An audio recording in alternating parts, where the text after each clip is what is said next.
Salut à tous l'équipe, j'espère que vous allez tous très bien. Donc, aujourd'hui c'est avec plaisir que je vous retrouve donc pour l'épisode 4. Mais avant de voir tous les matchs qu'on avait prévus, tout ça, je voulais vous montrer voilà à tous que j'ai bien pris part de toutes vos propositions pour le prochain mercato ou l'an prochain. Donc, je vais citer vos pseudos aussi voilà pour vous remercier. Et pour ceux qui ont les prénoms et les noms, je citerai que les prénoms par respect de votre intimité tout simplement. Donc, on va commencer tout de suite par la première proposition que j'ai eue. Enfin non, je vais plutôt commencer par les postes, c'est quand même un petit peu plus logique. Donc, au niveau des gardiens, on m'a proposé Costil. Voilà, donc Benoît Costil. J'étais très heureux quand on me l'a proposé parce que c'est vraiment un gardien que j'adore. Mais malheureusement, il vient de rejoindre Watford. Ce qui fait que ouais, je pourrais l'approcher au prochain mercato, mais bon. Moi voilà, j'aimerais bien faire confiance à Lafont cette saison. Et pour l'an prochain, quand il y aura la Coupe d'Europe, prendre un gardien de classe mondiale. Enfin de classe un petit peu plus UP qu'Alban Lafont. Ensuite, on m'a proposé aussi Rui Patricio. Donc ça c'est Kizendo qui me l'a proposé. Donc voilà, merci à toi Kizendo. Malheureusement, 30 millions pour un gardien, c'est énormissime. Je suis désolé, mais c'est énormissime. Donc voilà, je pense pas que... Peut-être que je le prendrai, mais bon, c'est vraiment pas sûr. Et sinon, il y avait Adrian, aussi voilà, que je peux approcher gratuitement pour l'an prochain. Il a à peine 29 ans, ce qui est pas très âgé pour un gardien, hein. Puis voilà, gratuitement, ça peut être intéressant. Donc, ensuite, au niveau de la défense, il y a Luca, voilà, qui m'a proposé, excusez-moi, Alex Georgen. Moi, j'aime beaucoup, même si voilà, ça vient de Paris, j'aime beaucoup. Donc voilà, je vais demander un petit peu plus de l'approcher de plus près, car c'est vraiment un joueur qui m'a l'air très intéressant. Ensuite, pour un petit peu plus de notes de général, moi personnellement, j'ai pensé à Debuchy, qui est pas trop cher ou que sinon je peux avoir gratuitement pour l'an prochain. Comme vous voyez, voilà le contrat qui va bientôt se terminer. Ensuite, au niveau de la défense centrale, il y a Abdel qui m'a proposé Abdenour. Voilà, donc Abdel 69, merci à toi. Abdenour, voilà, je rajoute que j'aime vraiment beaucoup, c'est un joueur que j'adore. Et je pense vraiment que ce sera ma prochaine recrue en défense. Ensuite, on m'a aussi proposé Rugani. Ouais, c'est bien Rature, voilà, c'est Rature qui m'a proposé Rugani. Merci beaucoup. Après voilà, je verrai si je le prends parce que je suis pas encore très sûr. Et ensuite on m'a proposé Sheju. Donc Sheju ça peut être un remplaçant intéressant à l'avenir ou on verra. On verra ce qu'on fera avec Sheju. Donc voilà, merci à Maxime. Et ensuite il y a eu Clichy. Enfin Clichy c'est plus mon idée personnelle. Clichy c'est un défenseur que j'aime bien. Voilà, il a pas mal de général. Il a quand même 80, c'est pas rien. Puis voilà, on peut l'avoir gratuitement. Donc pourquoi pas à l'avenir, on verra. Ou même cette saison. Donc ensuite les gars, donc les supporters d'OM s'en souviennent. Il y a eu Charles Caboret qui m'a été proposé par Pierre. Donc pourquoi pas. On verra pour cette saison, il peut être intéressant selon son prix. Ensuite donc pour l'an prochain gratuitement il y a Yaya Touré. Donc qui est très intéressant évidemment. Donc voilà, je pense que ce sera une de mes principales recrues pour l'an prochain. Ensuite j'ai eu Cosiello. Donc ça franchement j'adore Cosiello. Donc merci à Le Gamer qui me l'a proposé. Donc voilà. Ensuite, j'ai eu un joueur vraiment que j'adore aussi, c'est Memphis Depay. Donc voilà, merci à Panda B. Lui aussi, ce sera une de mes priorités avec Ayam Abdenour pour l'instant. Donc voilà, putain, il y a un abonné à qui j'ai oublié de répondre hier. Bon, je sais que c'est pas très gentil, mais bon. Voilà, j'étais occupé, donc je lui répondrai après la vidéo. Donc et le bonjour à toi si tu me regardes. Donc, ensuite, il y a Santi Cazorla pour l'an prochain. Que je recruterai voilà, en fin de contrat gratuitement, comme Yaya Touré. David Villa, qui m'a aussi été proposé par Quentin. Ça peut être intéressant pour cette saison, honnêtement. On verra si j'ai assez de sous pour le prendre. Et André Correa, qui m'a été proposé par Galaxy House. Voilà, à qui je passe un petit coucou aussi. Donc voilà, ce joueur il est assez intéressant. Après on verra, parce que je pense qu'il est cher et qu'il est très utilisé, mais bon, on verra bien. Donc voilà les gars, maintenant je vous laisse avec la vidéo. Ça a été un plaisir pour moi de vous parler de tous ces joueurs. Donc voilà, si ça t'a fait plaisir que ton nom passe dans la vidéo et que ton joueur aussi, laisse un commentaire. Puis voilà, j'étudierai les pistes et on reparlera de ça au prochain mercato. A tout de suite. Salut à tous l'équipe, j'espère que vous allez tous très bien. Donc, après cette courte introduction à propos des transferts, des joueurs envisageables, que d'ailleurs je vous remercie tous vraiment de m'avoir proposé, on va maintenant commencer l'épisode concrètement avec les trois matchs qui étaient prévus. Donc, on avait envisagé Metz, le PSG, ainsi que le match en Coupe de la Ligue. Pour moi, il y a deux matchs qui sont assez abordables, donc le FC Metz ainsi que le match en Coupe de la Ligue. Je rappelle la petite parenthèse, juste au cas où que cette fois-ci je commente malheureusement en différé, étant donné que j'ai eu quelques petits soucis avec mon micro, voilà, qu'il y avait quelques problèmes, on va dire, lorsque j'ai tourné cet épisode. À vrai dire, j'ai essayé de le commenter en différé, hein. Enfin en direct plutôt, mais l'enregistrement était totalement saturé, du coup je n'ai pas pu tout simplement. Ce que vous voyez là, en fait, je l'ai tourné avant de faire l'introduction. C'est-à-dire que là, je vais vous présenter une liste prioritaire qui n'est absolument plus d'actualité. Tout simplement parce que voilà, après avoir enregistré ça, j'ai lu tous vos commentaires. Parce que au moment où j'enregistre ça, je suis en train d'upload l'épisode 3 dans la réalité. C'est-à-dire que voilà, j'ai vu tous vos commentaires après. Bon, on va pas s'attarder non plus là-dessus. Et on va parler donc du prochain match, ça va être contre le FC Metz. Au niveau de l'équipe, vous allez le voir par vous-même, j'ai sorti la grosse équipe. Donc l'équipe que je mets habituellement avec Drogba, Ayou, Thauvin, Cabella, vainqueur, Lasdiara. Et après, bon, bah, la défense, comme d'habitude, ça bouge pas. Donc voilà, je pense qu'on a les armes pour gagner. Après, il faudra voir un petit peu selon le jeu de Metz. Donc, pour commencer les hostilités, si je peux dire, bah, c'est Metz qui va s'engager en premier. On voit que voilà, qu'ils essayent de conserver le ballon, de se faire un petit peu de, comment dire, un petit peu de passe, un petit peu de jeu entre eux. Et voilà, ils essayent de passer par les côtés. Malheureusement pour eux, il y avait Hiroki Sakai qui était présent. Donc ensuite, première offensive de notre côté, c'est Cabella, voilà, qui l'a lancé. Ça va finir sur Drogba, qui va frapper, puis sur Thauvin, qui va marquer. Donc voilà, comment dire, je peux pas dire vraiment un bel enchaînement entre Drogba et Thauvin, mais quand même à noter un bel enchaînement entre Cabella et Ayou, ce qui a aussi permis donc à Thauvin, voilà, d'ouvrir son compteur de buts personnel ainsi que de débloquer le match. Du moins, c'est ce que je. Enfin, moi je le sais, mais bon, c'est ce que voilà, je peux espérer pour vous parce qu'honnêtement, ce match il est assez fermé. D'ailleurs, vous allez le voir par vous-même, voilà. Après que Thauvin ait ouvert son compteur de buts, bah, c'est directement la mi-temps. En tout, dans la mi-temps, pour notre partie, hein, pas pour celui de Metz, qui eux sont réduits à un seul tir, nous il y en a eu 4. Dont deux que vous avez vus, enfin trois plutôt, deux que vous avez vus, donc celui de Drogba ainsi que celui de Thauvin. En gros, il y a eu un tir à un tir à part ceux que je vous ai montré, donc c'était vraiment vraiment faible. Donc début de deuxième mi-temps, on voit Thauvin voilà sur une passe de Drogba qui part au but, qui frappe et qui marque. Une très belle réalisation, voilà pour le jeune français. Ça fait 2 buts pour lui dans ce match. Je pense voilà qu'il n'y avait pas, comment dire, je pense vraiment que c'est le match qu'il fallait pas rater pour lui. Ça va lui permettre vraiment d'ouvrir son compteur de buts et pourquoi pas de commencer à être vraiment décisif.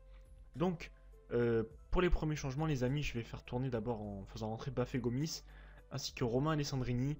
Donc voilà, c'est un petit peu mes jokers habituels parce que ça reste des cadres du vestiaire, si je peux dire, par leur expérience au sein du club ou au sein de la Ligue 1.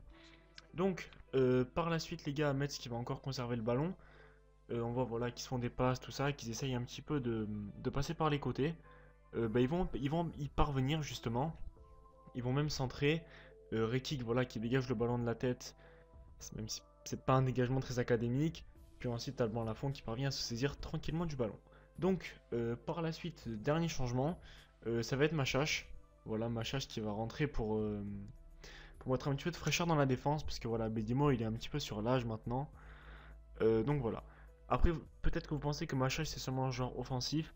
Moi, je l'ai souvent vu très bon à la récupération. Donc voilà, j'ai envie de tester un petit peu défensivement. Donc justement, en parlant de défense, on prend un but. Bien heureusement, il est hors jeu. Ça aurait été quand même un petit peu embêtant. Puis voilà, les gars, ensuite, ben, c'est la fin du match, tout simplement. Le coup de sifflet final est donné. 2-0 grâce à Florian Thauvin. Un énorme match pour le Français à qui on va laisser la parole. Flo qui est à mes côtés, qui a un beau trophée d'ailleurs, hein. L'homme du match, certainement, Flo, c'est bien ça? Apparemment. Apparemment. C'est un trophée, donc ça veut dire une nouvelle fois qu'il a fait une superbe rencontre. Flo s'est beaucoup dépensé. Belle première mi-temps, belle entame de match de l'Olympique Marseille. Et par la suite, un peu plus timoré, j'ai envie de dire. Oui, on a fait une très belle entame de match, ce qui avait été demandé par le coach, d'aller les chercher très haut les premières 15 minutes. Et après, c'est vrai qu'on a eu une période où on a baissé un peu le pied et ça a été un petit peu dangereux pour nous. Donc c'est vrai qu'il faut être vigilant par rapport à ces temps faibles durant le match. Donc, voilà les amis, après cette petite interview de Florian Thauvin, voilà, on passe cette fois-ci aux entraînements. Donc voilà, Florian Thauvin qui a souligné la bonne forme collective, étant donné qu'il y a vraiment un certain esprit de groupe dans cette équipe. On voit des joueurs très soudés sur le terrain qui n'hésitent pas à revenir défendre, donc voilà, ça fait plaisir. Mais la tâche va s'annoncer assez difficile puisque voilà, on se dirige vers le match de l'année contre le Paris Saint-Germain. Pour moi honnêtement, je pense que c'est l'affiche de l'année dans la Ligue 1. Surtout que voilà, qu'on sait que le PSG s'est renforcé avec l'arrivée d'Hatem Ben Arfa. Ouais, ils ont quand même des gros joueurs. Malgré le départ de David Luiz et d'Ibrahimovic, ils ont quand même des gros joueurs. Moi j'ai un petit peu clashé Cavani, hein, vous voyez dans l'interview qu'en bas je parle du facteur chance. Parce que voilà, on connaît un petit peu tous les péchés d'Edinson Cavani devant le but. Donc, pour parler football, ben voilà les gars, on va garder la grosse équipe habituelle. Ça bouge pas sur le banc, ça bouge pas sur le terrain. Et voilà, on va tout simplement essayer de faire renverser le Paris Saint-Germain chez eux au Parc des Princes. Donc, les frères, voilà, première offensive, si je peux dire, du Paris Saint-Germain. Comme vous voyez, ils essaient directement de jouer en passe. Nous aussi, on va essayer d'attaquer, voilà, avec Florian Thauvin, homme du match contre Metz, qui frappe. Et malheureusement, Kevin Trapp parvient à l'arrêter après une magnifique détente. Donc, par la suite, c'est Di Maria qui a le ballon, voilà, qui va partir s'isoler dans son coin. Il est poursuivi par Sakai, qui va malheureusement pas réussir à le rattraper. Il va jouer sur Aurier, qui va heureusement se faire prendre le ballon. Donc, par la suite, un gros tir de Drogba, voilà. Et Vainqueur qui était au milieu, qui se prend le tir dessus, puis qui finit par mettre le ballon au fond des filets. Je vous cache pas que même moi j'étais choqué, je me demandais qu'est-ce que Vainqueur faisait là. Pourquoi Vainqueur arrive à réquisitionner le ballon comme ça, on sait même pas comment. Et pourquoi Vainqueur arrive à mettre une demi-volée du gauche face à Trapp. Ben voilà, c'est tout simplement un Vainqueur avec l'envie, l'amour et la hargne pour l'OM qui parvient à nous ouvrir le score. Je suis très content, mais comme vous le voyez, le PSG qui ne cesse d'attaquer, de faire des passes, on voit vraiment qu'ils ont envie. On voit vraiment qu'ils ont envie, mais voilà. On est vraiment solide derrière, je vous parlais tout à l'heure d'un esprit de groupe, et c'est ce qui nous permet pour l'instant de mener au score. Donc, par la suite, encore une fois, Di Maria, voilà, qui va partir sur son côté. Cette fois-ci, il sera bien stoppé par Henri Bédimo. Donc voilà, ça nous permet un petit peu de prendre un petit bol d'air. Puis Aurier qui centre et Lafont qui se saisit du ballon. Donc, par la suite, encore une fois, un joli jeu de passe du PSG. On voit vraiment que ça combine bien chez les joueurs parisiens. Ça lâche des petites talonnades et tout. Di Maria qui a une grosse frappe et heureusement ça passe à côté. Après voilà, c'est assez compliqué de jouer Paris, je vous le cache pas. Mais bon voilà, quand on a l'amour du maillot, quand on a la hargne tout simplement, et quand on a des joueurs assez combatifs, combattants sur le terrain comme vous voulez, on peut voir que c'est faisable pour l'instant. Donc les gars, à la mi-temps 1-0, comme vous l'avez remarqué, je suis très content. Je suis très content parce que voilà, pour l'instant on a mis ce petit but. Il faut réussir à le tenir. Il faut réussir à le tenir. J'ai cherché une tournure un peu moins directe, si je peux dire pour le dire, mais voilà. Il faut être solide derrière, il faut tenir. Donc, récupération de Rekik. Là voilà, ça va être un petit peu à nous de se faire la passe. On va montrer qu'on est présent aussi au milieu de terrain avec là ces vainqueurs, parce qu'honnêtement, je veux dire, c'est quand même un gros milieu de terrain. Pour la Ligue 1, ça peut faire des belles choses. Donc, ensuite, nouvelle offensive du PSG. On voit Cavani qui lance Lucas. Et Ubokan qui fait un magnifique tacle très propre. Alors que Lucas, ouais, on peut dire, était dans la course. Ensuite, Didier Drogba qui va au but. L'Ivoirien qui s'approche, qui arme une énorme frappe. Et malheureusement, c'est sur la barre transversale. Donc ensuite, les gars, je vais faire mes petits changements. Comme d'habitude, voilà, on va faire entrer Gomis. Ainsi que le Croate Piaka. Pourquoi pas lui pourquoi lui et pas Alessandrini? Parce que je sais pas. J'ai eu une intuition, je me suis dit qu'il pouvait peut-être faire quelque chose. Ainsi qu'Abou Dhabi, voilà, pour le faire jouer un petit peu, il a besoin de forme. Donc, ensuite les gars, mauvaise relance d'Alban Lafont, ouais c'est ça. Di Maria qui attaque, Di Maria qui s'approche du but, et cette fois-ci un très bel arrêt, parce que franchement il a eu une très belle détente, le jeune gardien. Donc, les gars, c'est pas que je vais vous montrer des phases où j'attaque, mais c'est que j'attaque très peu, ils ont tout le temps le ballon, c'est assez difficile. Donc, le jeune croate, voilà, qui se met en action, qui a vraiment envie de s'imposer dans cette équipe, il va passer toute la défense, Il va la donner à Cabella. Cabella, petit crochet. Ouais, c'est ça, il décale Gomis. Gomis qui frappe. Malheureusement, c'est contré. Cabella, ça lui revient dessus. Et cette fois-ci, bah, ce sera ça. Ouais, ça passera au-dessus. Donc, ensuite, dernière offensive du PSG. Lafont qui fait une magnifique sortie. Bien heureusement, parce que là, c'était vraiment la dernière. Et je pense que Di Maria aurait pas fait de cadeau. Donc, les gars, fin du match. On repart avec les 3 points. Je suis très content. Je suis vraiment très content. Voilà, ça fait toujours plaisir de battre Paris.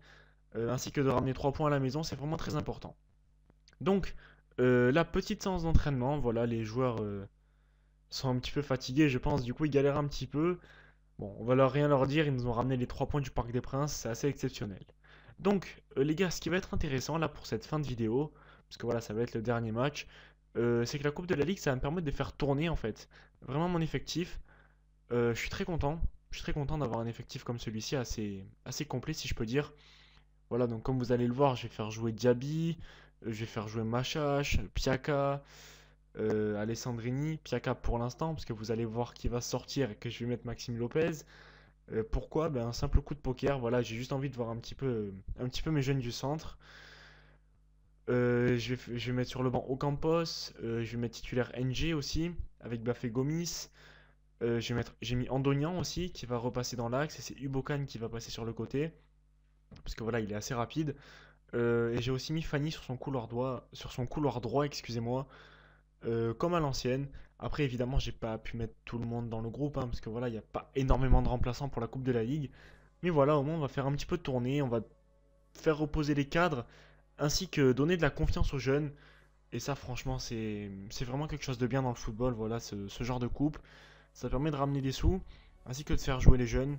Et ça, franchement, c'est une belle chose. Donc, récupération de Machache. NG qui lance Alessandrini. Alessandrini qui file au but. Lui qui est un titulaire, un remplaçant plutôt indiscutable si je peux dire, ouais, depuis le début de saison, qui nous offre ce premier but. Je suis très content pour lui. Voilà, qui comme je l'ai dit avait un statut non pas de titulaire indiscutable mais de remplaçant indiscutable. Il était tout le temps sur le banc, il faisait que des fins de match. Là voilà, il est titulaire et il marque. Donc par la suite c'est Abou Diaby qui nous montre un petit peu ses prouesses techniques. Malheureusement l'action ne va pas se concrétiser. C'est un petit peu dommage. Donc par la suite on voit Brest qui essaye un petit peu de monter le ballon. Ils font des petites passes, tout ça.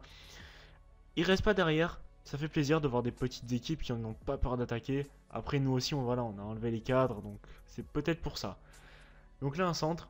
Doria qui me fait un petit peu peur. Heureusement ça lobe l'attaquant. Et notre capitaine Ubokan qui est là. Donc ensuite c'est NG qui a le ballon. Malheureusement il le perd. Il le récupère ensuite. Il la donne à Lopez. Lopez qui jongle un petit peu, qui est un petit peu arrogant sur le terrain. Après il décale Diaby. NG qui prend de vitesse le défenseur. NG qui va faire la passe. Et c'est pour Lopez qui finit le travail. Donc voilà les gars. Lopez qui finit le travail de l'action qu'il a lui-même commencé. Je suis très content pour lui. Voilà, c'est un jeune qui n'avait pas du tout joué. Je suis très content. Je suis vraiment content ceux qu'on prend une avance considérable au score. Après ça honnêtement, je m'attendais quand même à les tracer un petit peu sans comment dire, peut-être pas sans forcer, mais bon, je m'attendais quand même à prendre de l'avance dans ce match. Donc j'ai quand même fait rentrer Ocampos à la place de Lopez. Tout simplement parce que lui aussi il a envie de jouer. Je veux dire, c'est un joueur à 75 de général. Il aurait sa place dans beaucoup d'équipes de Ligue 1 et chez nous il squatte la réserve. Donc voilà, il mérite tout de même de jouer. Mais je suis très content de Lopez. Donc ensuite, Ocampos qui est là justement. Il lance NG, qui a la balle de 3-0. Lui qui fait un énorme match. Et malheureusement on tape la barre. C'est un petit peu dommage. Mais ensuite je vais continuer les changements. Donc je vais faire entrer Abou Diaby. Je vais faire sortir Abou Diaby, pardon. Et je vais faire entrer Build Tuiluma. Donc voilà, c'est pas un joueur exceptionnel. Hein. Il a 63 de général. Mais bon, avec l'envie, même sans beaucoup de général, on peut faire beaucoup de choses. On l'a vu contre le PSG. Donc, nouvelle attaque de Brest. Voilà, qui essaye de passer un petit peu toute la défense. Ils vont avancer. Mais heureusement, Abou Diaby, pour son dernier ballon, sera à la récupération. Donc, nouvelle attaque de Brest. Voilà, ils ont pas peur d'attaquer. Heureusement, Andonian était là. Puis voilà, je vais sortir sur la fond et on va pas prendre de risques. Donc les gars, troisième et dernier changement. Je vais faire rentrer Leia Iseka. Voilà, le frère de notre ancien buteur Michy Batshuayi qui est maintenant à Chelsea. Je vais le faire passer NG en 10, comme vous allez revoir. Voilà. Ouais, c'est bon. Je fais passer NG en 10. Et je mets Leia Iseka avec Gomis en pointe. Donc la jeunesse et l'expérience, ça peut faire quelque chose de beau. Donc les gars, on arrive vers la fin du match. Passe de NG, Ubokan qui monte vers Gomis qui joue sur Ocampos. Et le magnifique intérieur du pied gauche, voilà, qui permet à Lucas Ocampos de mettre son but. Une nouvelle fois un coaching gagnant. Je suis vraiment très content. Bon, j'oublie pas évidemment la performance de Lopez. Mais voilà, ce match pour l'instant on va vers un 3-0. Ubokan qui était venu apporter son soutien. Et voilà, Ocampos sur une passe de Gomis qui met son but. Donc voilà, le match va se finir sur un 3-0 les amis, je suis très content. Et on va laisser la parole au petit prodige marseillais Maxime Lopez.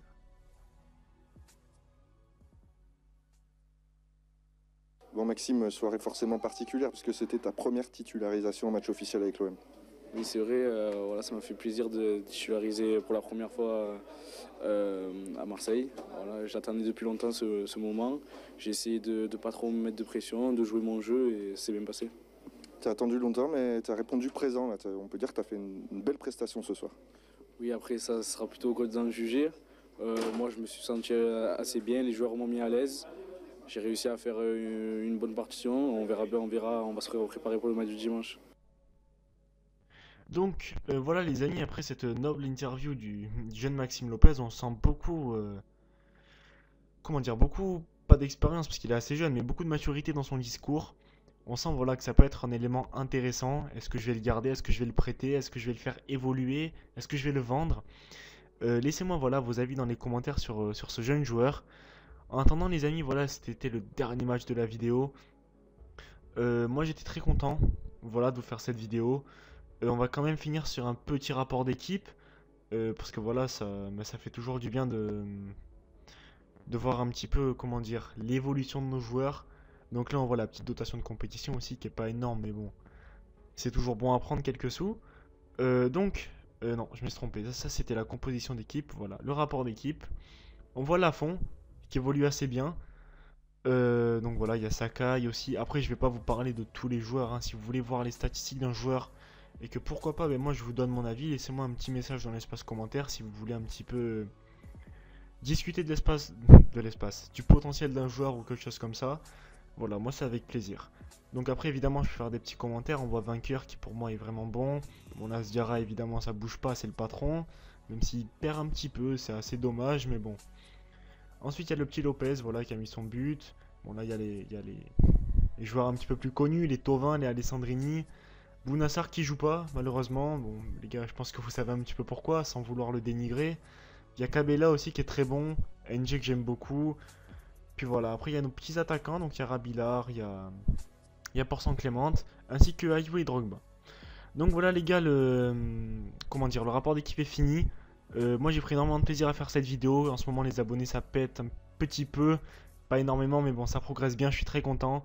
N'hésite pas à t'abonner, à liker, je réponds à tous les commentaires, je passe des dédicaces, voilà. Merci à tous d'avoir regardé, je vous souhaite de passer une bonne soirée, une bonne journée, et salut.